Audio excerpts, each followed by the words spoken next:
Bhojpuri actress Amrapali Dubey social media पर काफी active रहती हैं। अपने फैंस के मनोरंजन का भी आम्रपाली पूरा ध्यान रखती हैं। हाल ही में आम्रपाली ने बताया कि वो एक अच्छी किसर है। आम्रपाली का ये वीडियो फैंस को खूब पसंद आ रहा है। बता दें कि अपनी पर्सनल और प्रोफेशनल लाइफ के बारे में फैंस को खुलकर बताने वाली आम्रपाली दुबे ने फैंस को अपने छुपे हुए टैलेंट के बारे में बताया है, जिसे जानने के बाद सब चौंक गए हैं। आम्रपाली का ये वीडियो सोशल मीडिया पर खूब वायरल हो रहा है। आम्रपाली दुबे ने एक इंस्टाग्राम फिल्टर शेयर किया है, जिसमें बताया गया है कि वह कितने प्रसिद्ध गुड किसर है। ये एक जो है बता दें आपको कि ये एक फिल्टर है, जिसमें बता दें कि आम्रपाली पाउट करती है और जवाब 82% आता है।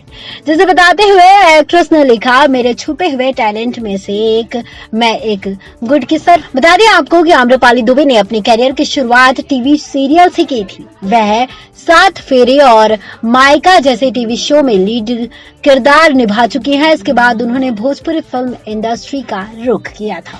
बता दें कि हमें पूरी जानकारी वेबसाइट्स और अन्य जगहों से प्राप्त हुई है। जानकारी आपको कैसी लगी, आप हमें कमेंट बॉक्स में कमेंट कर जरूर बताएं। नेक्स्ट टाइम भोजपुरी की रिपोर्ट।